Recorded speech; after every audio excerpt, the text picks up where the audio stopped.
ओम शांति।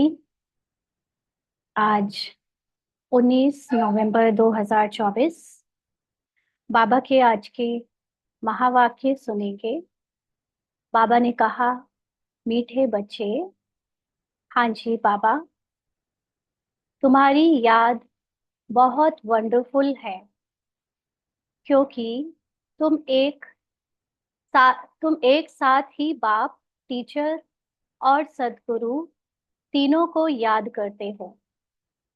बाबा हमको कई बार कह चुका है कि उन्हें बाप, टीचर और सदगुरु तीनों ही रूपों में याद करने वाले ही सच्ची याद या सच्चे बच्चे हैं। ऐसा क्यों? क्योंकि हम पूरे दिन में यही तीन मुख्य रिश्तों से अपने अंदर संकल्प चलाते हैं। माना हमें या तो किसी कार्य को करने कराने की जरूरत पड़ती है, तो उसमें जैसे माँ बाप की पालना मिलती है, तो उसमें बाबा हमें वो पालना देता है, याद हम उन्हें करते हैं तो हमारे हर काम उनके शक्ति से होते हैं, उनकी याद से बहुत इजीली हो जाते हैं। या फिर हमें पूरे दिन में कुछ बातें जो दूसरों ने सिखाई है, या कोई भी काम करने में जो ज्ञान मिला है, या जो ज्ञान याद नहीं आ रहा है, वो हम कोई ना कोई की शिक्षाएं याद करते हैं। स्कूल में देखें, लौकिक में देखें तो माँ ने क्या सिखाया था, पिताजी ने क्या सिखाया था, टीचर ने क्या सिखाया था, रिश्तेदारों ने क्या सिखाया। हर कोई से हम कुछ ना कुछ पूरे जीवन भर सीखते हैं। तो जब हमें कहीं कोई काम को करने के लिए कोई याद आता है, तो सिर्फ बाबा याद आए शिक्षक के रूप रूप में। और हमें अपने जीवन में हर कदम पर कोई ना कोई डिसीजन लेना होता है। आज घर में क्या खाना बनाए, जाए कहीं या नहीं जाए, है ना। हर समय एक ना एक डिसीजन चल रहा होता है। तो अंदर ही अंदर जो डिसीजन का काम है, यानी जो राय लेने का काम है, वो हम बाबा से लेते रहें। बाबा सुप्रीम कॉन्शियसनेस है, जिसको सब कुछ पता है, और वो हमारे कल्याण के लिए हमेशा अवेलेबल रहता है। हम उनको याद करते हैं तो हमें बेस्ट राय मिलती है, बेस्ट बाबा से जो हमारे लिए उस वक्त कल्याण के लिए होता है वो मिलता है। इसलिए हम अपने मनमत से कुछ करें या किसी मनुष्य से कुछ पूछे, चाहे वो घर के ही लोग क्यों ना हो, उससे बहुत बहुत अच्छा है कि हम सदगुरु बाबा को याद करके उनसे गाइडेंस लें, उनसे राय लें, और उनकी बताई हुई बात जो रास्ता है उस पर चले। तो इस तरह से जब हम पूरे दिन बाबा, टीचर और सदगुरु के रूप में बाबा को याद करते हैं, तो हम अल्टीमेटली निरंतर याद की स्थिति में पहुंच जाते हैं, यानी अपनी सोल कॉन्शियस स्थिति में पहुंच जाते हैं। और सुप्रीम अवस्था जो है हमारी, वो है सोल कॉन्शियस स्थिति। ये बहुत वंडरफुल है। इस स्थिति में हम बाप समान, यानी भगवान के समान हो जाते हैं। इसलिए उस अवस्था में जो बाबा हमें अभी इतना सर्वशक्तिवान नजर आता है, और हम उसको इतना ऊंचा समझते हैं, हम खुद वैसे ऊंचे बन जाते हैं। और फिर जो बाबा की महिमा गाते हैं, वो हमारी महिमा बन जाती है। इसलिए ये अवस्था बनाने के लिए हमको बाप, टीचर और सदगुरु तीनों रूप में बाबा को याद करना होता है। आज का प्रश्न है, किसी भी बच्चे को माया जब मगरूर बनाती है, तो किस बात की डोंट केयर करते हैं? हम्म माया का मतलब, जब ड्रामा में हम अपने सत्य को भुलाकर जो देह का भान है, देह की झूठी दुनिया है, उसमें फंस जाते हैं। उसका जब फॉल्स ईगो हमारे ऊपर काम कर रहा होता है, तो हम ब्राह्मण, हम बीके बाबा के बच्चे किस बात की डोंट केयर करते हैं? बाबा ने उत्तर दिया, मगरूर बच्चे देह अभिमान में आकर मुरली को डोंट केयर करते हैं। कहावत है ना, चूहे को हल्दी की गांठ मिली, समझा मैं पंसारी हूँ। बहुत है जो मुरली पढ़ते ही नहीं, कह देते हैं हमारा तो डायरेक्ट शिव बाबा से कनेक्शन है। बाबा कहते, बच्चे, मुरली में तो नई नई बातें निकलती हैं, इसीलिए मुरली कभी मिस नहीं करना। इस पर बहुत अटेंशन रहे। तो ज्ञान में बहुत दिनों तक चलते चलते कई बार हम टीचर के निमित्त, मतलब टीचर भी बन जाते हैं, यानी निमित्त बन जाते हैं, जब दूसरों को मुरली सुनाने के, ज्ञान समझाने के। और कई बार हम सेवा भी बहुत कर चुके होते हैं या कर रहे होते हैं ज्ञान सुनाने की, तो बच्चों में ये मगरूरता आ जाती है, देह अभिमान यानी फॉल्स ईगो आ जाता है कि हमें तो सब कुछ आ गया है, वही वही बातें तो बाबा कहता है। तो ये बिल्कुल वैसा है जैसे चूहे को हल्दी की गांठ मिली, माना अभी तक जो समझा वो ज्ञान अभी बहुत थोड़ा सा ही था, लेकिन क्योंकि अभी तक बुद्धि की समझ इतनी वास्ट नहीं हुई थी, इतनी गहराइयों में जाने की लायक नहीं बन पाई थी, क्योंकि शायद अंदर न्यारापन और पवित्रता नहीं बढ़ी थी, तो बातें रिपीटेड लगती हैं। कई लोग ऐसे हैं बाबा के बच्चे जिनको लगता है बाबा वही वही बात तो मुरली में कहता है और मुझे वो सारी बातें रटी हैं। बिल्कुल, आप बाबा के पढ़ने के पहले ही पता होता है हाँ ये बाबा कहेगा, तो उतने से ज्ञान को वो समझ लेते हैं मुझे सारा ज्ञान हो गया।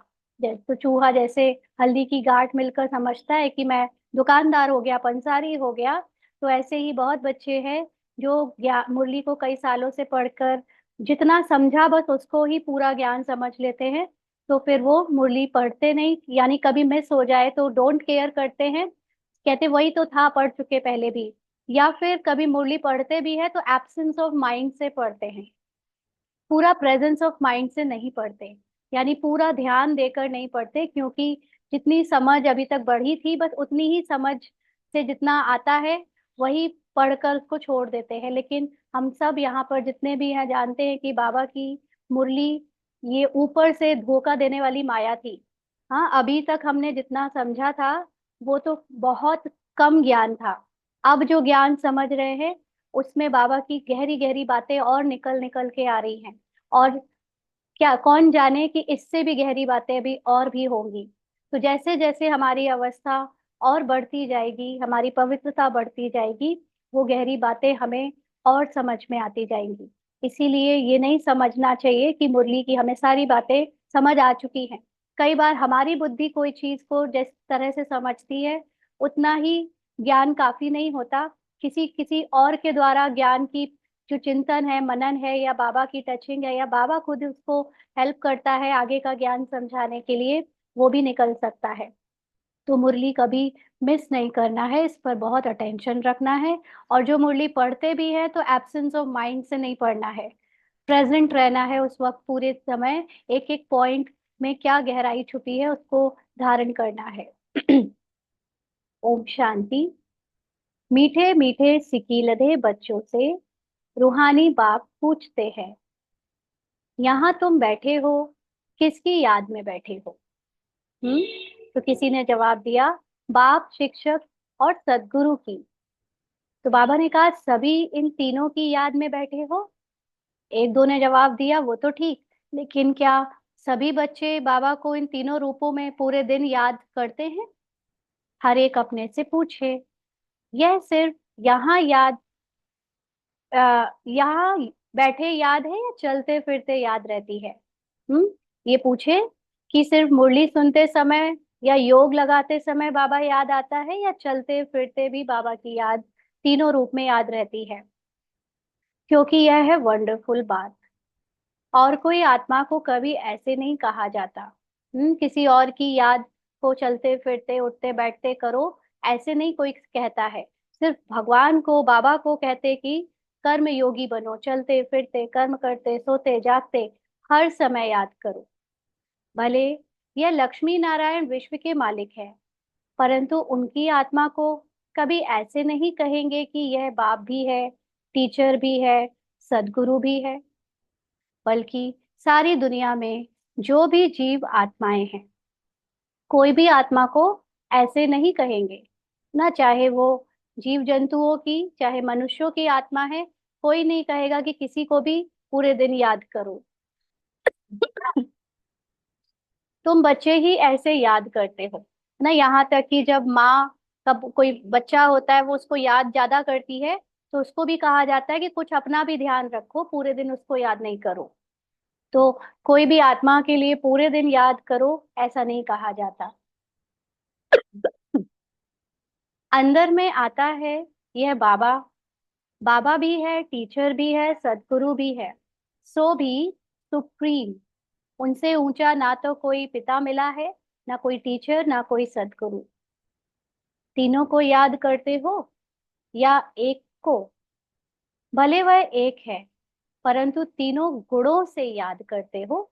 हाँ, बाबा के तीनों गुण, शिक्षक का भी गुण, यानी पूरे दिन उनकी शिक्षाएं, ये जो नॉलेज है, इसका पूरे दिन चिंतन चलता रहे, क्योंकि आत्मा का अनुभव आत्मा के ज्ञान से ही हो सकता है ना। अभी चलते फिरते आप उस निराकार आत्मा को ऐसे याद नहीं रख सकते, तो पूरे दिन उसका ज्ञान चलता है जब चिंतन में, तो उसको आत्मा की याद कहते हैं, या परमात्मा की महिमा में टिकना, मन मनाभव में होना, और बाबा को याद करना कहते हैं। और बाबा से पल पल निर्णय शक्ति यानी गाइडेंस लेते रहना, ये भी बाबा की याद है, क्योंकि वो भी बहुत जरूरी है हमें इस लौकिक जीवन के पार्ट में। तो इसलिए बाबा कहते तीनों गुणों से याद करते हो। शिव बाबा हमारा बाप भी है, टीचर और सदगुरु भी है। यह एक्स्ट्रा ऑर्डिनरी कहा जाता है। जब बैठे हो अथवा चलते फिरते हो तो यह याद रहना चाहिए। बाबा पूछते हैं, ऐसे याद करते हो कि यह हमारा बाप, टीचर, सदगुरु भी है? ऐसा कोई भी देहधारी हो नहीं सकता। देहधारी नंबर वन है श्री कृष्ण। मनुष्य रूप में सबसे ऊंचे, सबसे पहले जो सबसे महान गाए गए हैं वो है श्री कृष्ण। उनको बाप, टीचर, सदगुरु कह नहीं सकते। यह बिल्कुल वंडरफुल बात है। तो सच बताना चाहिए कि तीनों रूपों में याद करते हो। बाबा को सभी मन ही मन बताओ। आप बाबा को पूरे दिन इन तीन रूपों से अगर याद करते होगे तो आपको किसी और की याद नहीं आएगी। और अगर हमें बाबा कम याद रहता है और याद आते, माना तीनों रूपों में याद नहीं करते हैं। भोजन पर बैठते हैं तो सिर्फ शिव बाबा को याद करते हो या तीनों बुद्धि में आते हैं? क्योंकि भोजन पर भी कई बातें याद आती हैं, है ना, हर तरह की। कभी कोई की चेहरा याद आ जाता है, कोई आगे भविष्य का काम याद आ जाता है, शिक्षाएं किसी की याद आ जाती है, किसी ने ऐसा कहा था। तो उस समय भी अगर सिर्फ हम बाबा को पिता के रूप में याद करेंगे तो बुद्धि और जगह चली जाएगी। लेकिन जब अगर भोजन करते समय भी बातें ज्ञान की ही रहेंगी, चिंतन रहेगा केवल ज्ञान का ही, तो समझो हम बाबा को टीचर के रूप में याद कर रहे हैं। और भोजन में कोई काम करने की याद आ रही है और उस समय हमें निर्णय लेने की का चिंतन चल रहा है, तो अगर उसमें भी बाबा ही याद है तो मतलब सदगुरु के रूप में भी हम याद कर रहे हैं। और अगर हमें इन दोनों ही चीजों में ना चिंतन चल रहा है ज्ञान का, ना कोई निर्णय लेने के लिए बाबा की याद है, तो माना और याद आ रहे हैं। तो बाबा कहते हैं और तो कोई भी आत्मा को ऐसे नहीं कह सकते। यह है वंडरफुल बात। विचित्र महिमा है बाप की। हम्म, जैसे बाबा विचित्र है ना, बाबा का कोई चित्र नहीं, वैसे ही बाबा की महिमा विचित्र है। विचित्र का मतलब यहाँ पर क्या हुआ? स्थूल में देखें तो चित्र नहीं, लेकिन महिमा में विचित्रता की मीनिंग क्या होगी?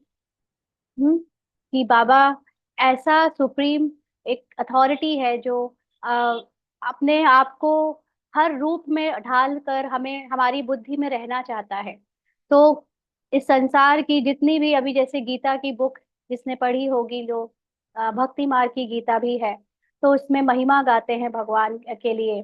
तो उसमें बताते हैं कि जो नदियों में सबसे श्रेष्ठ नदी है वो गंगा के समान मैं हूँ, है ना। पर्वतों में सबसे महान जो पर्वत है वो मैं हूँ। तो ऐसे ही हर चीज की जो हाईएस्ट स्टेज हो सकती है वो बाबा की महिमा है।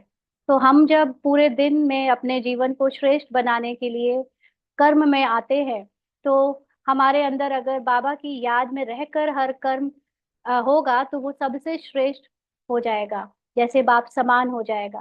क्योंकि बाबा भगवान जब इस धरा पर आकर अपने कर्तव्य दिखा कर गया ब्रह्मा के तन के द्वारा, तो वो हमारे लिए एग्जाम्पल बन गया, बेंचमार्क बन गया।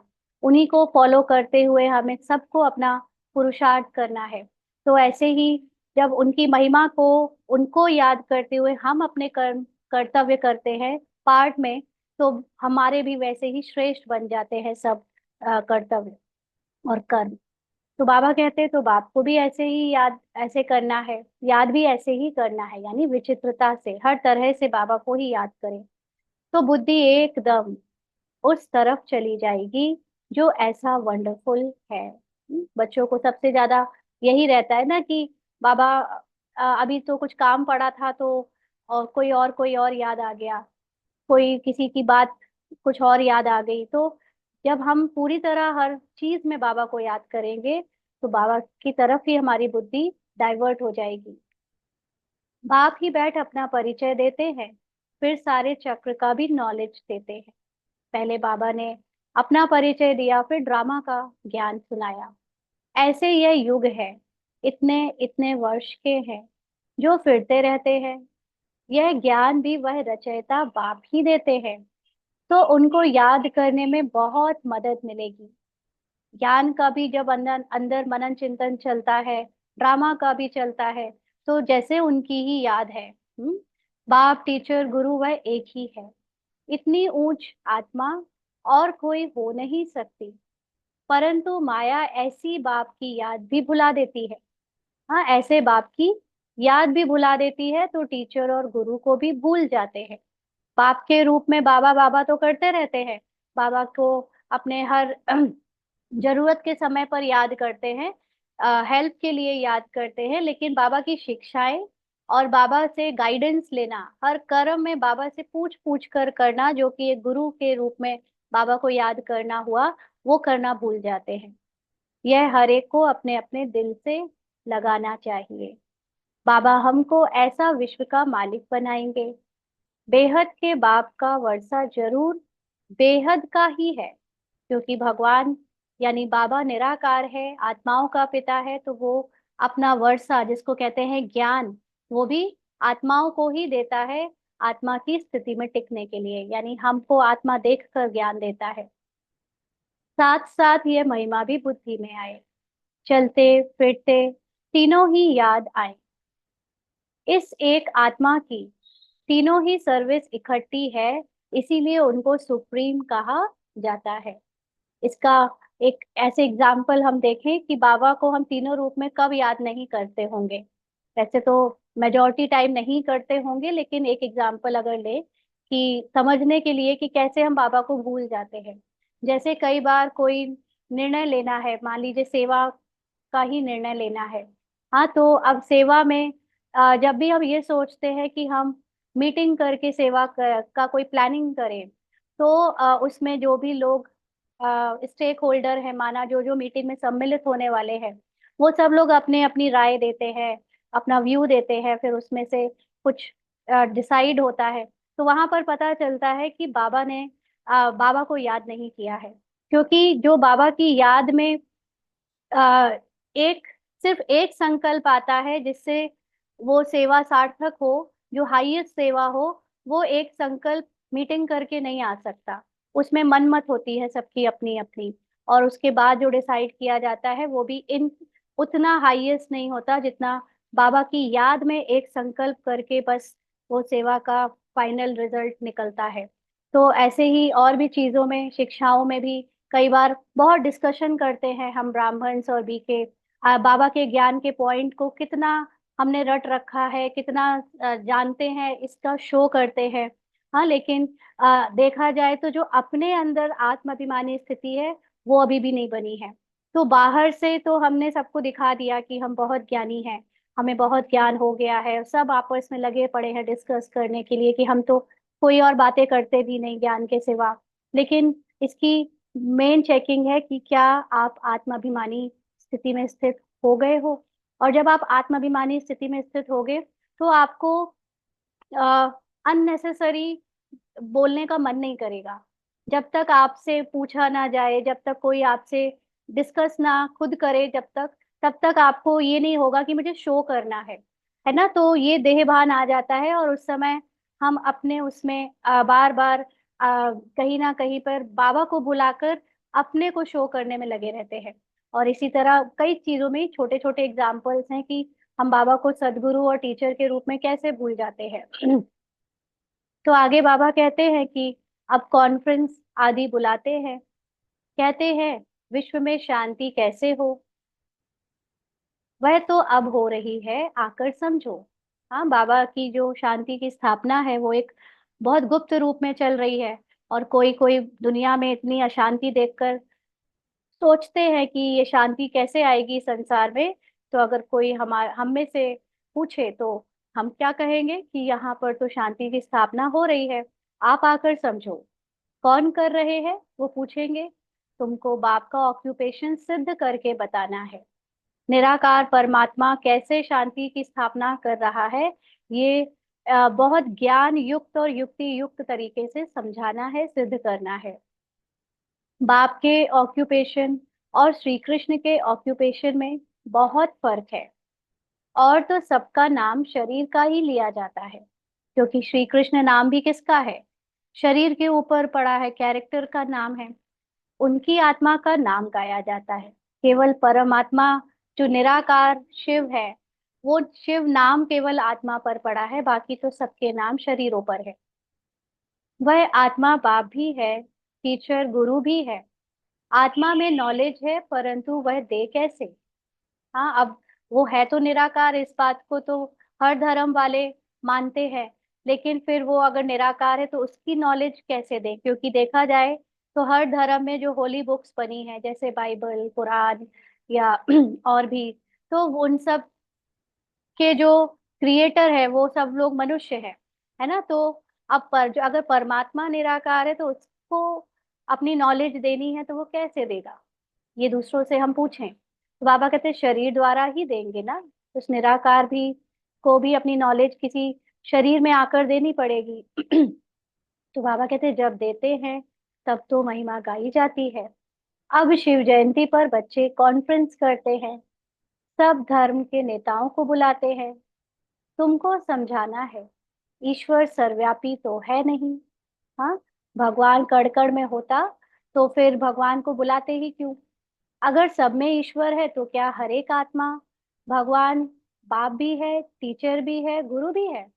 अगर हर एक आत्मा हाईएस्ट कॉन्शियसनेस है, हर एक मनुष्य हाईएस्ट कॉन्शियसनेस में टिका है, तो फिर उनके हर कर्म, हर बोल, हर सोच हाईएस्ट होनी चाहिए, श्रेष्ठ और सुप्रीम होनी चाहिए। लेकिन ऐसा तो दिखने में आता नहीं कलयुग में किसी के अंदर भी। तो बाबा कहते बताओ, सृष्टि के आदि मध्य अंत का नॉलेज है? हाँ, अगर क्योंकि हाईएस्ट कॉन्शियसनेस को ही पता है ड्रामा के बारे में, तो क्या आज हम लोगों को पता थी ये नॉलेज? जो ज्ञान में नहीं है उनको तो बिल्कुल नहीं पता, और हम में भी सबको नंबरवार अलग अलग रूप में पता है। तो बाबा कहते हैं यह तो कोई भी सुना ना सके, तुम बच्चों के अंदर में आना चाहिए। ऊंच से ऊंच बाप की कितनी महिमा है। वह सारे विश्व को पावन बनाने वाला है, प्रकृति भी पावन बन जाती है। हाँ, जब भगवान आता है और उसके ज्ञान से हम अपने सत्य को जान जाते हैं और उस पर टिक जाते हैं तो प्रकृति भी पावन बन जाती है। कॉन्फ्रेंस में पहले पहले तो तुम यह पूछेंगे कि गीता का भगवान कौन है? हम्म? सतयुगी देवी देवता धर्म की स्थापना करने वाला कौन है? अगर श्री कृष्ण के लिए कहेंगे तो बाप को गुम कर देंगे, या तो फिर कह देते हैं कि वह नाम रूप से न्यारा है, जैसे कि है ही नहीं। तो बाप बगैर ऑर्फन्स ठहरे ना। अगर भगवान है नहीं तो जो भगवान जिसको हम मात पिता गाते आए, यानी मात पिता ही नहीं, मात पिता नहीं तो फिर तो हम ऑर्फन बच्चे हो गए। तो बाबा कहते बेहद के बाप को ही नहीं जानते। एक दो पर काम कटारी चलाकर कितना तंग करते हैं, एक दो को दुख देते हैं। तो यह सब बातें तुम्हारी बुद्धि में चलनी चाहिए। हाँ, जैसे एक घर में माँ बाप के 4-5 बच्चे हैं, बेटा भी है, बेटी भी है, और वो बेटा बेटी अगर माँ बाप के ना होने पर आपसी विकारों के संबंध बना ले तो कितना गंदा लगेगा ना, कितना खराब एक अधर्म की बात हो जाएगी।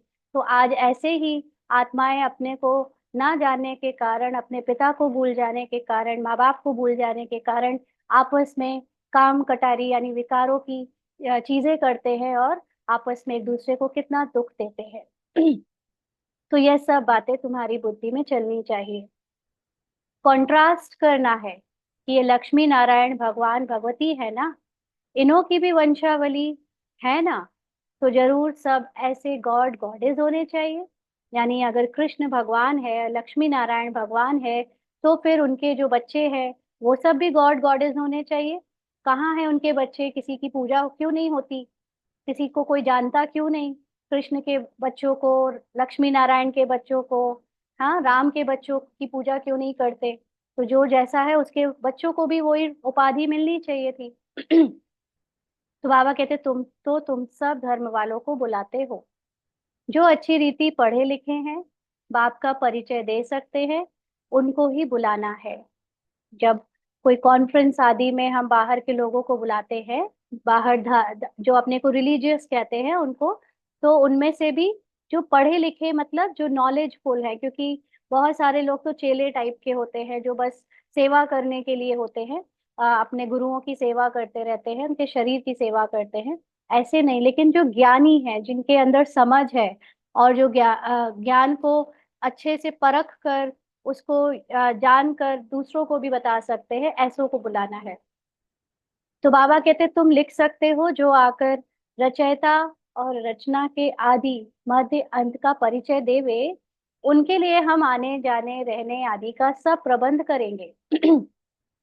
तो बाबा ये शुरुआत की जब उस समय, जब मधुबन में ऐसे रिलीजियस कॉन्फ्रेंस नहीं होती थी, जब शुरुआत हुई थी बाहर के धार्मिक लोगों को ज्ञान का, बाबा का परिचय देने की, तब बाबा ऐसे ऐसे आइडियाज देता था कि उनको चैलेंज करो कि अगर किसी को भी इस संसार की सारी नॉलेज है, ड्रामा की या जो भी, तो अगर वो आएगा तो हम उसका सारा प्रबंध करेंगे, उसका सारा खर्चा उठाएंगे। अगर वो रचयिता और रचना का परिचय देता है तो यह जानते हैं, यह तो जानते हैं, कोई भी यह ज्ञान दे नहीं सकते। बाबा को, भगवान को पता है ना, क्योंकि भक्ति में किसी को भी पूरी नॉलेज है ही नहीं। भले कोई विलायत से आवे, रचयिता और रचना के आदि मध्य अंत का परिचय दिया तो हम खर्चा दे देंगे, ऐसी एडवर्टाइज और कोई कर ना सके। तुम तो बहादुर हो ना, महावीर महावीरनिया हो। बाबा के बच्चे जो इतना हिम्मत रख सके, इतना चैलेंज करके कह सके, तो महावीर महावीरनिया बाबा उनको टाइटल देता है। तुम जानते हो, इन्होंने यानी लक्ष्मी नारायण ने विश्व की बादशाही कैसे ली, कौन सी बहादुरी की।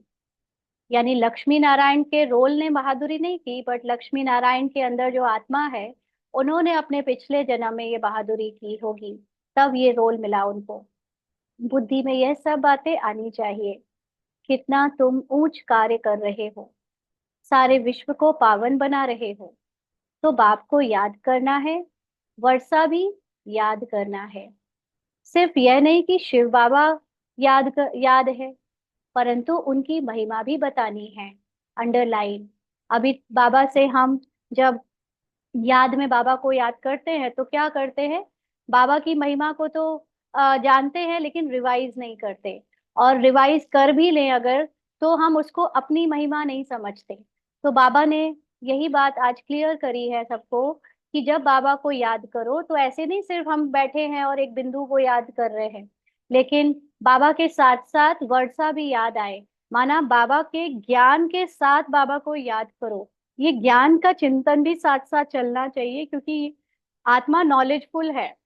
जैसे शिव बाबा नॉलेजफुल है, वैसे आत्मा भी नॉलेजफुल है। उसके पार्ट में वो ये नॉलेज लेने का जो काम कर रही है, उसमें सिर्फ ये नहीं कि 1 घंटा सुबह मुरली सुन ली तो बस हो गया ज्ञान। जो ज्ञान उसने अभी उसके अंदर ऑलरेडी है, बट वो भूल गई थी, और जो उसको याद दिलाया गया मॉर्निंग की मुरली में या आज तक जितना भी, उसको रिवाइज करना जरूरी है। क्योंकि आत्मा को उस ज्ञान का स्वरूप बनना है, यानी अपने कर्मों में दिखाना है।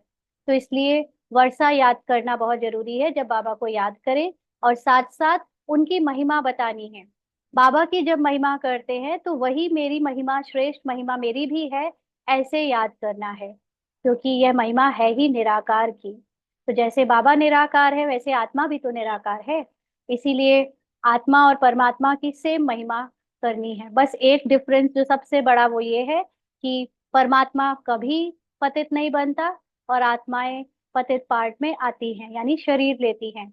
परमात्मा कभी नॉलेज भूलता नहीं, और आत्मा भूल जाती है। ठीक है, तो इसलिए बाबा को इस तरह से याद करना है, महिमा के साथ भी, वर्षा के साथ भी, यानी नॉलेज के साथ भी। तो बाबा कहते हैं ये महिमा है ही निराकार की, परंतु निराकार अपना परिचय कैसे दे। जरूर रचना के आदि मध्य अंत का नॉलेज देने के लिए मुख चाहिए ना। मुख की कितनी महिमा है।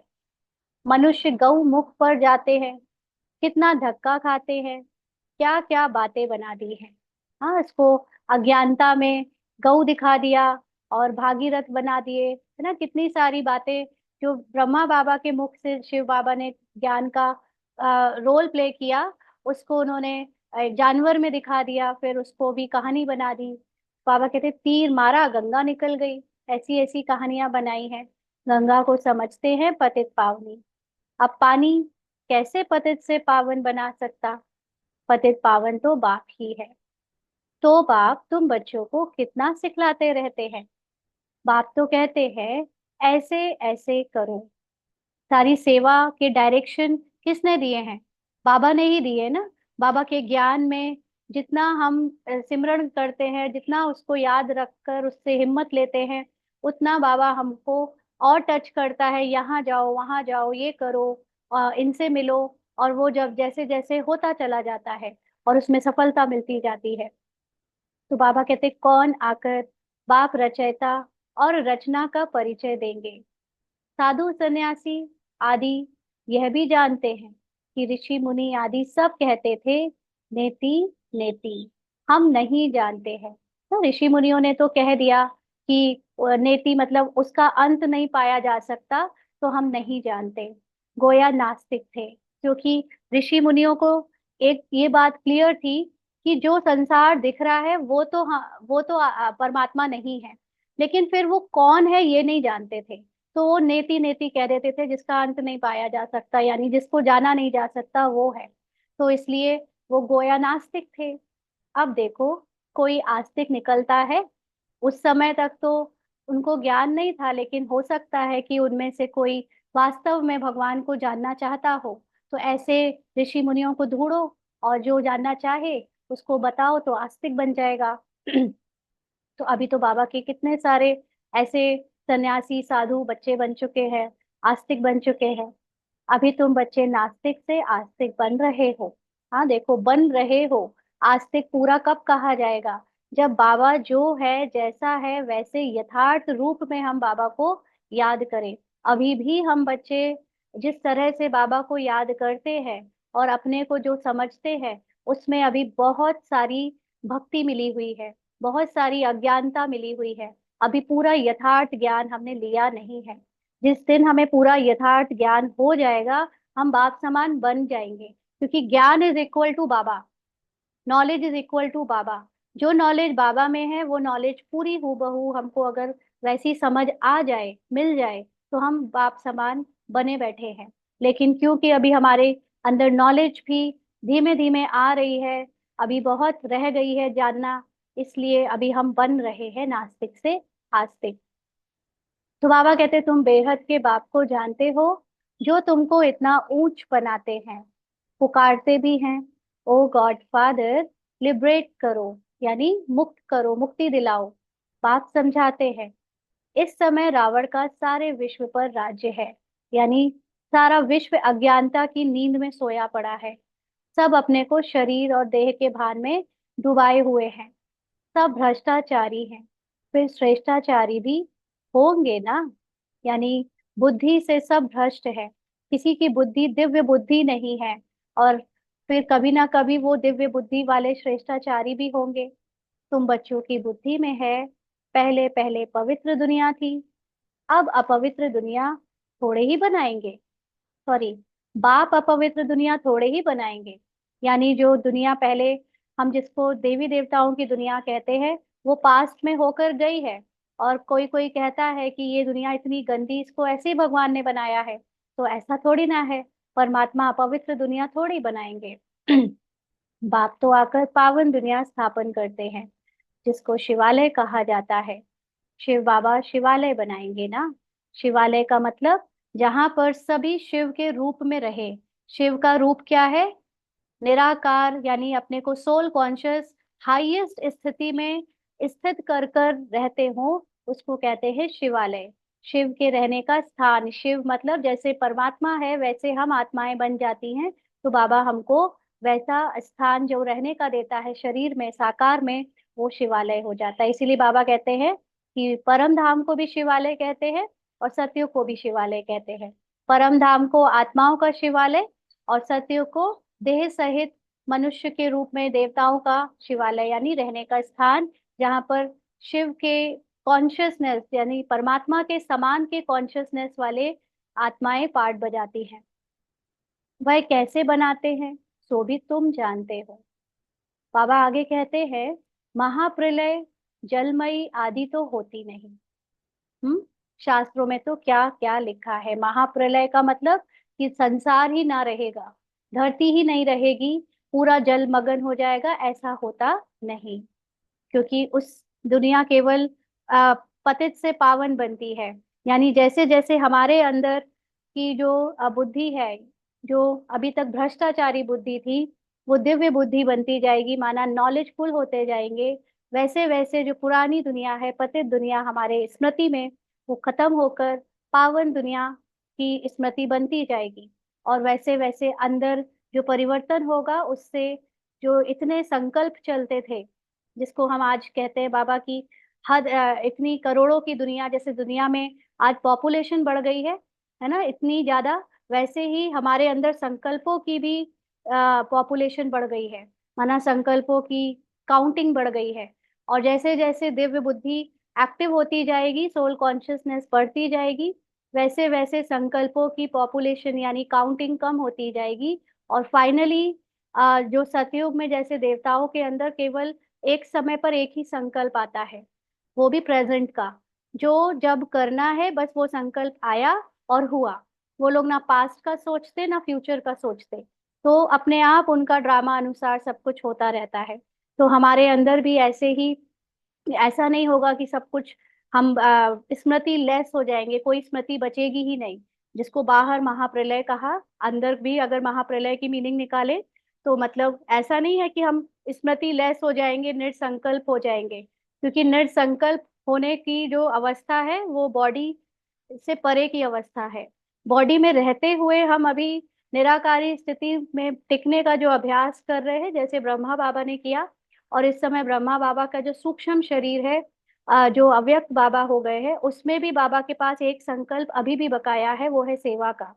ना बाबा भी निर्संकल्प होकर शरीर नहीं छोड़े हैं, क्योंकि निर्संकल्प अवस्था में तो सूक्ष्म शरीर रहता ही नहीं, उसमें तो निराकारी स्थिति हो जाती है, पूरा निराकार हो जाती है आत्मा। तो बाप समान होना मतलब जस्ट वही एक संकल्प आना जो ड्रामा में होना है।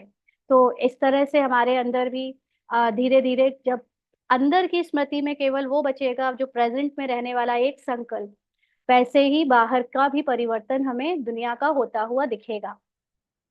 तो बाबा कहते हैं शास्त्रों में तो क्या क्या लिखा है। बाकी 5 पांडव बचे जो हिमालय पहाड़ पर गल गए, फिर रिजल्ट का कोई को पता नहीं। तो शास्त्रों में हर चीज स्थूल दिखा दी है, इसीलिए उसमें दिखाया कि पांडव यानी भगवान के साथ जिन्होंने भगवान का साथ लिया, वो पहाड़ों पर जाकर महाभारत के बाद शरीर से गल गए। लेकिन इसका हमारे लिए मीनिंग क्या है, जो रियल मीनिंग है वो ये कि हमारे अंदर जो अभी पुरानी स्मृति में जितना भी देहभान है, वो पूरी तरह से समाप्त हो जाता है और हम स्वर्ग जाते हैं, माना एकदम नई स्मृति वाले बन जाते हैं। बाकी उसमें तो कहानी में कोई रिजल्ट का किसी को पता नहीं। यह सब बातें बाप बैठ समझाते हैं, यह भी तुम ही जानते हो। वह बाप बाप भी है, टीचर भी है, सदगुरु भी है। वहां तो यह मंदिर होते नहीं। कहाँ? सतयुग में, जब वो खुद ही शिवालय है, तो वहां किसी की और की, शिव की या दूसरे देवताओं की मंदिर की जरूरत ही नहीं। खुद देवी देवता चैतन्य रूप में जीते जागते चारों तरफ मौजूद हैं। तो बाबा कहते हैं यह देवताएं होकर गए हैं, जिनके यादगार मंदिर यहाँ हैं। यह सब ड्रामा में नूंद है, सेकंड बाय सेकंड नई बात होती रहती है, चक्र फिरता रहता है। देखो, एक तरफ से बाबा कह रहा है कि नई बात होती है, और फिर कहता है चक्र फिरता है, माना रिपीट होता रहता है। तो अम, कहने का मतलब है कि हमें ऐसा लगता है कि हर चीज जो हमें अभी पता चल रही है वो नई है, बट चक्र है यानी साइकिल है, तो वो बातें कोई भी नई नहीं बट रिपीट हो रही है, बट क्योंकि हम भूले हुए हैं, स्मृति में नहीं है, तो हमें वो नई बात लग रही है।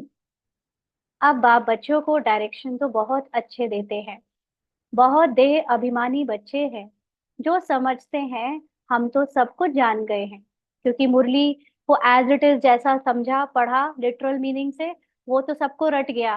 तो बहुतों को लगा हम सब कुछ जान गए हैं, मुरली भी नहीं पढ़ते हैं, कदर ही नहीं है।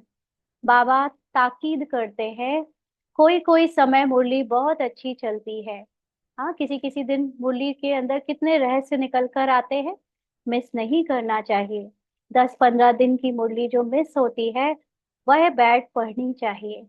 यह भी बाप कहते हैं, ऐसी ऐसी चैलेंज तो यह रचयिता और रचना के आदि मध्य अंत का नॉलेज कोई भी अगर आकर दे, तो हम उनको खर्चा आदि सब देंगे। कोई भी ड्रामा का नॉलेज समझा कर जाए, तो बाबा उनका खर्चा आदि सब उठा लेगा। ऐसी चैलेंज तो जो जानते हैं वह देंगे ना।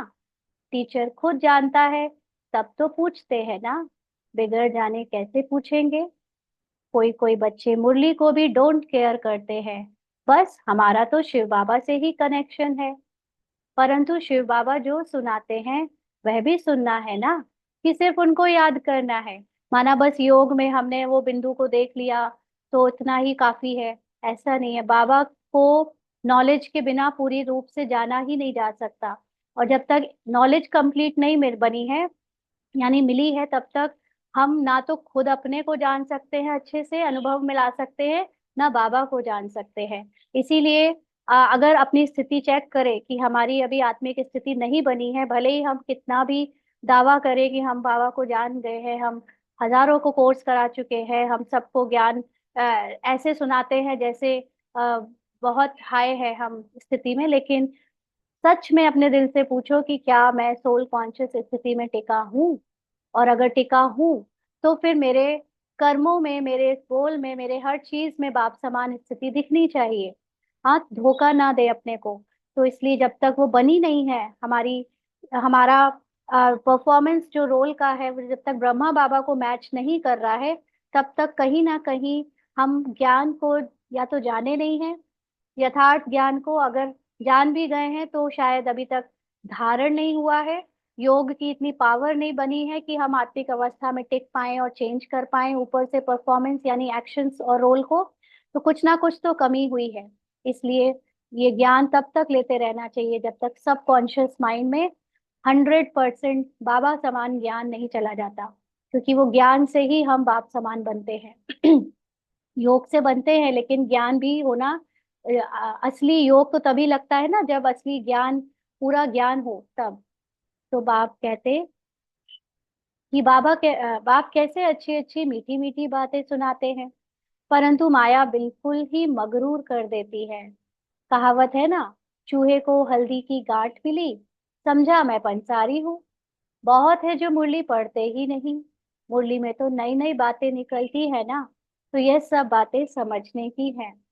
जब बाप की याद में बैठते हो, तो यह भी याद करना है कि वह बाप टीचर भी है और सदगुरु भी है। नहीं तो पढ़ेंगे कहाँ से।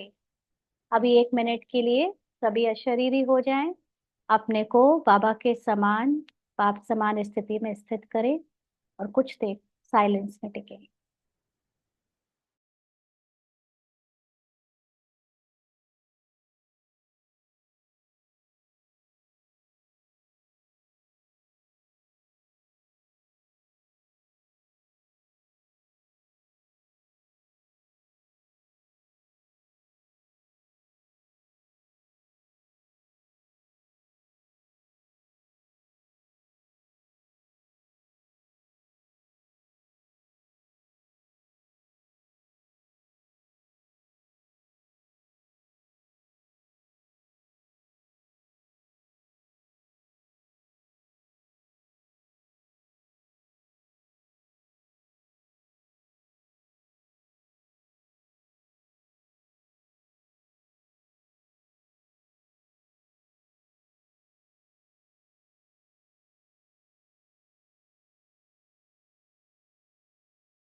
आगे बाबा कहते हैं,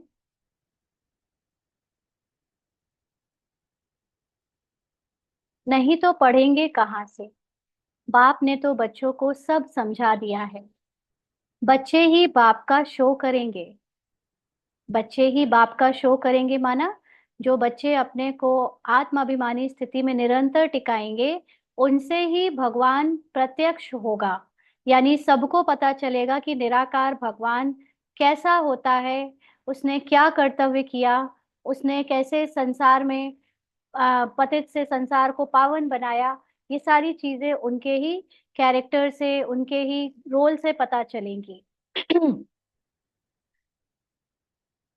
सन शोज फादर। सन का फिर फादर शो करते हैं। यानी जब बच्चे बाप समान बन जाते हैं तो फिर भगवान उन बच्चों को दुनिया के सामने शो करता है, आत्मा का शो करते हैं। फिर बच्चों का काम है बाप का शो करना, यानी बाप समान बनकर उन्हें बाबा को प्रत्यक्ष करना। बाप भी बच्चों को छोड़ते नहीं हैं। कहेंगे आज फलानी जगह जाओ, आज यहाँ जाओ। इनको थोड़े कोई ऑर्डर करने वाले होंगे। किनको? ब्रह्मा बाबा को, है ना। अभी बाबा और शिव बाबा, ब्रह्मा बाबा, यानी बाप दादा बच्चों को तो यहाँ वहाँ सेवा में भेजते रहते, लेकिन ब्रह्मा बाबा को कोई ऑर्डर नहीं कर सकता। तो यह निमंत्रण आदि अखबारों में पढ़ेंगे।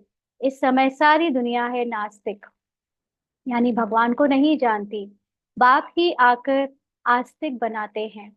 इस समय सारी दुनिया है वर्थ नॉट अ पेनी, यानी किसी की कोई कीमत नहीं। क्यों? क्योंकि खुद को शरीर समझते हैं।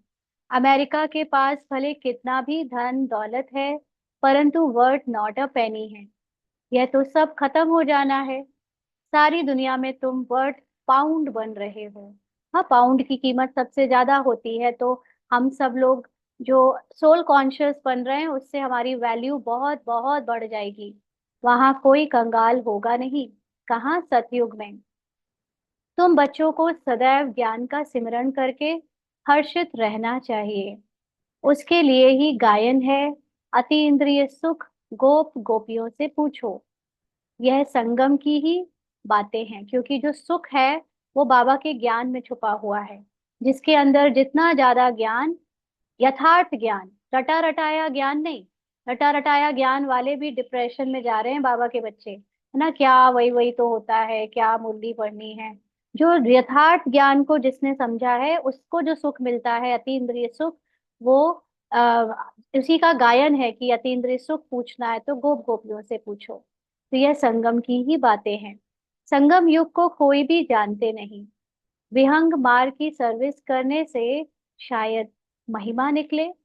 हाँ, यानी जो इस समय अपने को सोल कॉन्शियस स्थिति में टिकाकर जब मूल सर्विस होती है, मूल सेवा होती है, जिसमें सेवा करनी भी नहीं पड़ती, एक्चुअली सेवा ऑटोमेटिकली आपके स्वरूप से हो रही होती है, उस सेवा से शायद कोई महिमा निकले, यानी फेमस हो। गायन भी है, अहो प्रभु तेरी लीला। यह कोई भी नहीं जानते थे कि भगवान बाप, टीचर, सदगुरु भी है। अब फादर तो बच्चों को सिखलाते रहते हैं। बाबा तो हम लोगों को गाइडेंस देता है, शिक्षाएं भी देता है, प्यार भी करता है। बच्चों को यह नशा स्थायी रहना चाहिए, परमानेंट रहना चाहिए, चेंज नहीं होना चाहिए। अंत तक नशा रहना चाहिए ना। मेन बात तो है कि अंत तक हमारी सोल कॉन्शियस स्थिति तभी बन सकती है जब हम कंटिन्यू ये देखें कि हमारे अंदर उन्नति हो रही है, ज्ञान की समझ बढ़ रही है, और हम यथार्थ रूप से अपने और बाबा को जान पा रहे हैं। तब तो ये अंत तक नशा रहेगा। अभी तो नशा झट सोडा वाटर हो जाता है। हाँ, जैसे देखते हैं ना, वो इनो भी डाल लो चाहे सोडा में, कुछ भी, तो वो पहले कितना झाग देता है और फिर बैठ जाता है। तो ऐसे ही यहाँ पर भी जब मुरली सुनते या सेवा होती तब तो बहुत नशा, और जब कुछ नहीं है, अगर सेवा वगैरह नहीं है, तो सोडा वाटर, मतलब बिल्कुल सब खुशी गायब। तो ऐसे यहाँ भी होता है। थोड़ा टाइम रखने से जैसे खारा पानी हो जाता है, ऐसा तो नहीं होना चाहिए। किसी को ऐसा समझाओ जो वह भी वंडर खाए। अच्छा अच्छा कहते भी हैं, परंतु वह फिर टाइम निकाल समझे, जीवन बनाए, वह बड़ा मुश्किल है ना। कोई कोई आकर कहता है बहुत अच्छा ज्ञान है, बट हमारे पास टाइम नहीं है, ऐसे बहुत कम निकाल पाते हैं। तो बाबा ने कहा, बाबा कोई मना नहीं करते हैं कि धंधा आदि नहीं करो क्योंकि एक मिसकंसेप्शन है लोगों के मन में। और कहीं ना कहीं पर आ, हमारे यहाँ पर ज्यादातर लोगों को देखकर लोगों को ऐसा लगता है कि ये लोगों ने काम धंधा सब छोड़ दिया है। घर गृहस्थी वाले भी उनको नहीं दिखते, लेकिन समर्पित ज्यादा दिखते हैं। तो इसलिए उनको लगता है कि यहाँ इनके पास ज्ञान लेने से हमको भी सब छोड़ना पड़ जाएगा। तो वो यहाँ आने से कतराते हैं। लेकिन जो दूसरों को हम समझा सकते हैं और खुद भी अपने आप को गृहस्थ में रखते हैं, तो शो करना चाहिए कि हम ब्रह्मा कुमार कुमारी हैं। क्योंकि ज्यादातर गृहस्थी अपने आप को गुप्त रखते हैं, अपने रिश्तेदारों को भी नहीं बताते, अपने आस पड़ोस वालों को भी नहीं बताते। कहीं ना कहीं डर है, देह भान है कि हमारा भी ज्ञान में चलना बंद ना हो जाए। शो नहीं करते, यूनिफॉर्म में भी बहुत कम लोग, वाइट ड्रेस में भी बहुत कम लोग दिखते हैं। तो किसी को पता नहीं चलता कि ये गृहस्थी वाले भी ज्ञान में चल रहे हैं। बहुत कम ही ऐसे हिम्मत से ज्ञान में चलते हैं जो गृहस्थी वाले हैं। तो इसलिए अगर हम ज्यादा से ज्यादा शो करें बाबा को, अपनी यूनिफॉर्म में रहे, ड्रेस में रहें, या हमेशा नहीं बट कम से कम पता तो चले लोगों को कि हम ब्रह्मा कुमारी हैं, ब्रह्मा कुमारी संस्था से जुड़े हैं, यहाँ से ज्ञान लेते हैं।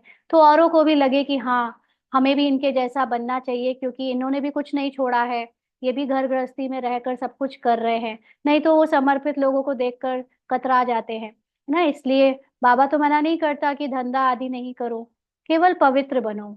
पवित्र बनो मतलब अपने को आत्मा समझो और शरीर के भान से मुक्ति दिलाओ। तो बाबा कहते हैं पवित्र बनो और जो पढ़ाता हूँ वही याद करो। रिवाइज करने से ऑटोमेटिकली कर्म चेंज होने लगेंगे। यह तो टीचर है ना। और यह है अनकॉमन पढ़ाई। कोई भी संस्था में ये पढ़ाई नहीं मिलेगी। इसीलिए कई लोग कहते हैं हाँ हाँ हम भी जुड़े हैं एक संस्था से, सब एक ही तो है, सब एक ही तो पढ़ा रहे हैं। ऐसा नहीं है ना। ये पढ़ाई कहीं भी किसी भी कोने में नहीं पढ़ाई जाती। कोई मनुष्य नहीं पढ़ा सकते। बाप ही भाग्यशाली रथ पर आकर पढ़ाते हैं। बाप ने समझाया है, यह तुम्हारा तख्त है जिस पर अकाल मूर्त आत्मा आकर बैठती है। यानी ये शरीर में आत्मा आकर पार्ट प्ले करती है, उनको यह सारा पार्ट मिला हुआ है। अभी तुम समझते हो यह तो रियल बात है। अब समझ आया कि सच में अगर रियल कुछ है तो वो आत्मा ही है। बाकी शरीर और शरीर के किरदार तो सब झूठे थे। बाबा कहते बाकी यह सब है आर्टिफिशियल बातें। जो और दूसरा ज्ञान सुनाता भी है वो सब भी झूठा ज्ञान है, आर्टिफिशियल है। यह अच्छी रीति धारण कर गांठ बांध लो तो हाथ लगने से याद आएगा। परंतु गांठ क्यों बांधी है वह भी भूल जाते हैं। तुमको तो यह पक्का याद करना है। हाँ, गांठ बांधो को मतलब समझा कि दुपट्टे में, साड़ी में, या किसी ऐसी चीज में गांठ बांध लो तो उसमें हाथ लगेगा तो याद आएगा क्यों बांधी थी। तो ज्ञान याद आ जाएगा, बाबा की बात याद आ जाएगी। तो बाबा कहते तुमको तो यह पक्का याद करना है। बाप की याद के साथ नॉलेज भी चाहिए। फिर से बाबा रिवाइज करा रहा है। अगर नॉलेज पूरी नहीं है तो आप चाहे 4 घंटा योग करो बैठकर, चाहे 8 घंटा योग करो, लेकिन नॉलेज के बिना आपका योग यथार्थ हो ही नहीं सकता। और यथार्थ योग अगर नहीं है तो आप चाहे जितनी मेहनत कर लो, ऊंची अवस्था बन ही नहीं सकती। किसी किसी को योग बहुत अच्छा लगता है, बहुत बहुत घंटे योग करते हैं, अपने को आत्मा समझकर चल भी लेते हैं, लेकिन फिर भी नॉलेज नहीं है तो पवित्रता पूरी तरह आ ही नहीं सकती। ड्रामा से न्यारे हो ही नहीं सकते। दूसरी पहचानों को छोड़ा होगा लेकिन नई पहचानें बना ली होंगी। तो इसलिए नॉलेज बहुत जरूरी है। मुक्ति भी है तो जीवन मुक्ति भी है। और जीवन मुक्ति कंप्लीट नॉलेज के बिना मिल ही नहीं सकती। बहुत मीठे मीठे बच्चे बनो। बाबा अंदर में समझते हैं कल्प कल्प यह बच्चे पढ़ते रहते हैं। नंबरवार पुरुषार्थ अनुसार ही वर्षा लेंगे। फिर भी पढ़ाने का टीचर पुरुषार्थ तो कराएंगे ना। ना बाबा को भी ये एक्टिंग तो करनी है पढ़ाने वाली। तुम घड़ी घड़ी भूल जाते हो इसलिए याद कराया जाता है। शिव बाबा को याद करो। वह बाप टीचर सदगुरु भी है। छोटे बच्चे ऐसे याद नहीं करेंगे। छोटे बच्चे का मतलब हमने समझ लिया कि हद के छोटे बच्चे, 10 साल 12 साल वाले। यहाँ पर छोटे बच्चे का मतलब है जो ज्ञान में या तो नए आए हैं या ज्ञान की समझ जिन्हें कम है, उन्हें छोटे बच्चे कहेंगे। इससे कोई फर्क नहीं पड़ता कि कोई 40 साल से ज्ञान में चल रहा है, लेकिन अगर उसे ज्ञान ज्यादा समझ नहीं आता है तो वो छोटा बच्चा ही है ना। और हो सकता है 2 महीने पहले ज्ञान में आया लेकिन उसको ऐसी डीप बातें समझ आ गई तो वो बच्चा बड़ा हो गया, बाकियों से बड़ा है। तो बाबा कहते हैं श्री कृष्ण के लिए थोड़ी कहेंगे कि वह बाप, टीचर, सदगुरु है। अब यहाँ पर देहधारी में भी हम जब देखते हैं तो कृष्ण तो छोटे हैं, मतलब उनको तो यंग दिखाया गया है, तो वो तो ना सदगुरु तो नहीं बन सकते। सदगुरु तो कहते ही है कि 60 साल के ऊपर को गाइडेंस देते हैं, तो कृष्ण कहाँ से सदगुरु बनेंगे। सतयुग का प्रिंस श्री कृष्ण है। सतयुग का प्रिंस श्री कृष्ण, वह फिर गुरु कैसे बनेगा। गुरु चाहिए दुर्गति में, जब दुखी हो आत्मा तब तो गुरु की जरूरत पड़ती है। गायन भी है, बाप आकर सबकी सदगति करते हैं। श्री कृष्ण को तो सावरा ऐसा बना देते जैसे काला कोयला। बाप कहते हैं इस समय सब कामचिता पर चढ़ काले कोयले बन पड़े हैं, तब सावरा कहा जाता है। काले काले कोयले का मतलब, जब आ, डायमंड, डायमंड किससे निकलता है, कोयले से ही बनता है ना। तो कोयला यानी डायमंड के ऊपर जो परत चढ़ी है देह भान की, ड्रामा के, झूठी झूठी पहचानों की, तो जब वो बहुत हार्ड हो जाती है और अंदर है डायमंड, अभी भी वैसा चमकता हुआ डायमंड उस कोयले के अंदर है, बट उसने पहचान अपनी देह भान से बना ली है, तो उसको कहेंगे काला कोयला बनना। इसीलिए ब्रह्मा बाबा और हम सब जो आखिरी जन्म में आते आते एकदम खुद को भूल चुके थे, तो हम जैसे काले कोयले बन पड़े थे। तभी हमारे लिए, हमारे यादगार में देवी देवताओं को काला भी दिखा दिया, नीला दिखा दिया, हाँ सावरा दिखा दिया। तो बाबा कहते हैं कितनी गूढ़ बातें समझने की हैं। गीता तो सब पढ़ते हैं, भारतवासी ही हैं जो सभी शास्त्रों को मानते हैं।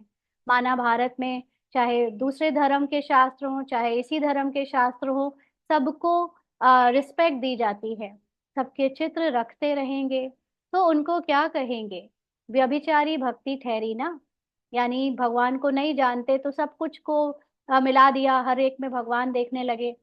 अव्यभिचारी भक्ति एक ही शिव की है, यानी आत्मा की, आत्मा के रूप में जब परमात्मा को याद किया जाता है उसको ही बस अव्यभिचारी भक्ति कहेंगे। ज्ञान भी एक ही शिव बाबा से मिलता है, यह ज्ञान ही डिफरेंट है, इसको कहा जाता है स्पिरिचुअल नॉलेज। आजकल तो लोगों ने स्पिरिचुअलिटी का नाम हर उस नॉलेज को रख दिया है जो, भले ही वो अपने अंदर के कॉन्फिडेंस को बढ़ाने के लिए, अपने अंदर की पॉजिटिविटी को बढ़ाने के लिए जो नॉलेज ले रहे हैं उसको स्पिरिचुअल नॉलेज कह दी है, जबकि वो नॉलेज से केवल पैसा कमाना चाहते हैं, शादी करके घर अच्छा रखना चाहते हैं, चाहे वो विकारों में जाएं, सब कुछ करें, लेकिन बस एक खुशहाल नॉलेज को खुशहाल जीवन को जीने के लिए जो थोड़ा बहुत ज्ञान लेते हैं उसको भी स्पिरिचुअल नॉलेज कह दिया। But spiritual knowledge, real spiritual knowledge वो है जहाँ पर आप संसार में रहते हुए विदेही बन अपने को आत्मा समझ सारी अपवित्रता से मुक्त हो जाते हो, ड्रामा की झूठी आइडेंटिटी से मुक्त हो जाते हो, फिर आपका किसी भी चीज में कोई अटैचमेंट नहीं रहता, उसको रियल स्पिरिचुअल नॉलेज कहते हैं, जो कि सिर्फ भगवान यानी बाबा ही आकर देता है। अच्छा, मीठे मीठे सिकीलदे बच्चों प्रति माता पिता बाप दादा का याद प्यार और गुड मॉर्निंग। रूहानी बाप की रूहानी बच्चों को नमस्ते। हम रूहानी बच्चों की रूहानी बाप दादा को याद प्यार, गुड मॉर्निंग और नमस्ते बाबा, शुक्रिया, थैंक यू बाबा। धारणा के लिए मुख्य सार। पहला पॉइंट, विनाशी नशे को छोड़ अलौकिक नशा रहे कि हम अभी वर्थ नॉट अ पेनी से वर्थ पाउंड बन रहे हैं। स्वयं भगवान हमें पढ़ाते हैं, हमारी पढ़ाई अनकॉमन है। तो विनाशी नशे में बहुत कुछ आ जाता है, किसी को शराब, जुआ, इन सब का नशा होता है, ड्रग्स का, किसी को धन का नशा होता है, किसी को धंधा करने का नशा होता है, माना पैसा कमाने का नशा होता है, किसी को शॉपिंग करने का नशा होता है, ऐसे अनेक नशे हो सकते हैं, शौक हो सकते हैं। वो सारे शौक को छोड़कर एक अलौकिक शौक रहे, नशा रहे कि अभी हम जो भी शरीर का करके खुश होते आए, जिसमें हमारी कोई वैल्यू ही नहीं थी, हम आज शरीर छोड़ भी दें तो भी किसी को कोई फर्क नहीं पड़ने वाला, 2-4 दिन रोएंगे फिर सब शांत हो जाएंगे, वैसे ही खाने पीने लगेंगे, क्या फर्क पड़ता है एक भी पार्ट यहाँ रोल खत्म हो जाए तो। लेकिन जब हम सोल कॉन्शियस बनते हैं तो हम वर्ड पाउंड बनते हैं, क्योंकि सोल कॉन्शियस बनकर अगर शरीर छूटा भी तो वो जो कॉन्शियसनेस है, जो आत्मा है, वो निकल कर भी सेवा करती है। उसकी शक्ति से सारी आत्माओं को शरीर छोड़ने के बाद भी पवित्रता यानी प्योरिटी और शांति मिलती रहती है। तो ऐसे वर्ड पाउंड बन रहे हैं और भगवान हमें ऐसा बना रहा है, ये पढ़ाई कोई और नहीं करा सकता, इस बात का निश्चय रखना है। आस्तिक बन, बाप का शो करने वाली सर्विस करनी है। भगवान कौन है, निराकार रूप में उसको जानकर, अपने को पहचान कर उसके जैसा बनना और फिर उस मूल स्थिति से सेवा करनी है। उनका शो तभी होगा जब हम मूल स्थिति में उनके जैसे होंगे। कभी भी मगरूर बन मुरली मिस नहीं करनी है ना, या ना तो ऐसे मिस करना है कि हम पढ़े ही नहीं, और कभी ऐसे भी मिस नहीं करना है कि पढ़ तो रहे हैं लेकिन उसकी बातों को हम ज्यादा ध्यान नहीं दे रहे हैं, एज इट इज जो पहले समझा था वही आज समझ लिया। कुछ तो नया मिलना चाहिए ना हर बार मुरली पढ़ने से। तो इसलिए एब्सेंस ऑफ माइंड से भी नहीं पढ़नी है, पढ़े तो पूरे प्रेजेंस ऑफ माइंड से पढ़े।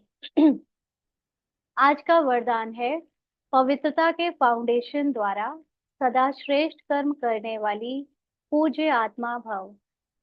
पवित्रता के फाउंडेशन द्वारा सदा श्रेष्ठ कर्म करने वाली पूज्य आत्मा भव। बाबा ने समझाया कि पवित्रता पूज्य बनाती है। पूज्य वही बनते हैं जो सदा श्रेष्ठ कर्म करते हैं। लेकिन पवित्रता सिर्फ ब्रह्मचर्य नहीं, मनसा संकल्प में भी किसी के प्रति नेगेटिव संकल्प उत्पन्न ना हो, बोल भी अयथार्थ ना हो, संबंध संपर्क में भी फर्क ना हो, सबके साथ साथ एक जैसा संबंध हो, मनसा वाचा कर्मणा किसी में भी पवित्रता खंडित ना हो, तब कहेंगे पूज्य आत्मा। मैं परम पूज्य आत्मा हूँ, इस स्मृति से पवित्रता का फाउंडेशन मजबूत बनाओ। यहाँ पर जब हम में से कई लोग ये सम्मान लेते हैं कि मैं परम पूज्य आत्मा हूँ, तो जैसे ये भी रटा रटाया एक सम्मान लेकर रखते हैं। लेकिन सच्ची पवित्रता तब है जब हम अपने को सोल कॉन्शियस स्थिति में देखकर दूसरों के अंदर भी जो आत्मा है उसको देखें और उसके रोल से कभी उसको जज ना करें। इसी से हम हमेशा मनसा वाचा कर्मणा सबके लिए पवित्रता रख सकते हैं। और अगर हम दूसरे के रोल पर, चाहे वो ब्राह्मण हैं, बीकेज हैं, चाहे वो नॉन बीकेज हैं, अगर दूसरे के रोल पर हम क्वेश्चन रेज कर रहे हैं, दूसरों के लिए हम कुछ उल्टा सीधा बोल रहे हैं, नेगेटिव सोच रहे हैं, तो वो भी पवित्रता नहीं है।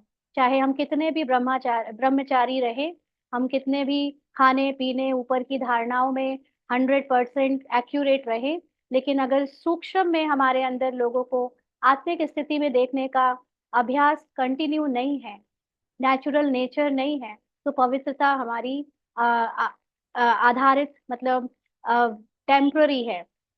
तो ऐसे पवित्रता का फाउंडेशन मजबूत बनाओ, यानी सोल कॉन्शियस स्थिति से सबके लिए स्मृति में याद रखो कि हर कोई एक्यूरेट पार्ट प्ले कर रहा है, मुझे किसी को देखना नहीं है, मुझे सिर्फ अपने आप को देखना है। स्लोगन है, सदा इसी अलौकिक नशे में रहो, वाह रे मैं, तो मन और तन से नेचुरल खुशी की डांस करते रहेंगे। तो वाह रे मैं का मतलब सिर्फ रोल नहीं, रोल में तो हो सकता है वाह वाह ना निकले, रोल में तो बहुत ऊंचा नीचा रोल भी हो सकता है, ऊपर नीचे, लेकिन जो अलौकिकता है मेरी, जो मेरी सत्य आत्मा है, वो सतो प्रधान संपूर्ण आत्मा संपन्न आत्मा की स्मृति मुझे इतनी खुशी देती है, जिसमें अंदर ही अंदर ये गाना निकलता रहता है, वाह रे मैं। हाँ, मैं कोई कम नहीं हूँ। अभी तक हम अपने को समझते थे कि हम दादियों के जैसे नहीं हैं, हम बाबा के जैसे नहीं हैं, हम तो बहुत पीछे है पुरुषार्थ में। नहीं, हर एक आत्मा अपने संपूर्ण रूप में पूरी तरह सतो प्रधान और संपन्न है। ये खुशी अगर ये सत्य की स्मृति रहे तो वाह रे मैं निकले बिना रह नहीं सकता। तो ऐसे तन और मन का नेचुरल खुशी का डांस होता रहेगा। अच्छा, ओम शांति। आज के अव्यक्त इशारे हैं। आज के अव्यक्त इशारे 19 तारीख के, सबके मन की शुभ भावना और शुभ कामना का सहयोग किसी भी कार्य में सफलता दिला देता है। यही शुभ भावना शुभ कामना का किला आत्माओं को परिवर्तन कर लेता है। वायुमंडल का किला सर्व के सहयोग से ही बनता है। ईश्वरीय स्नेह का सूत्र एक हो तो अनेकता के विचार होते हुए भी सहयोगी बनने का विचार उत्पन्न हो जाता है। तो जब हम रोल में देखते हैं कि हमारे अंदर कभी कभी डिफरेंस ऑफ ओपिनियन होने के कारण, डिफरेंस ऑफ रोल होने के कारण, दूसरों के पार्ट को देखकर कभी कभी शुभ भावना शुभ कामना नहीं निकल पाती। तो ऐसे में वो जो वायुमंडल में पॉजिटिविटी होनी चाहिए, वो उसमें हम सहयोगी नहीं बन पाते। लेकिन जब हम आत्मिक रूप में स्थित होते हैं और दूसरों की आत्मा को देखते हैं, उनके रोल से न्यारे रहते हैं, तो शुभ भावना शुभ कामना ऑटोमेटिकली आती है। उसमें हमें अलग से सोचना भी नहीं पड़ता कि क्या सोचे इनके बारे में। अच्छा, जस्ट उनके रोल से हम अनअफेक्टेड होते हुए उनका सहयोग देते हैं, क्योंकि हमें पता है रोल भले ही अलग अलग है बट हम सब अंदर से तो एक ही हैं। तो वो अनेकता का विचार होते हुए भी, अलग अलग रोल को देखते हुए भी हम सहयोग देते हैं। हमारे द्वारा सहयोग अपने आप सबको मिलता है, क्योंकि हम जानते हैं कि सबके अंदर आत्मा तो सेम है ना। तो इसलिए वो सहयोगी बनने का विचार उत्पन्न हो जाता है और उससे वायुमंडल का किला अपने आप सबके सहयोग से बन जाता है। सब आत्माओं का परिवर्तन उससे होता जाता है। अच्छा, ओम शांति।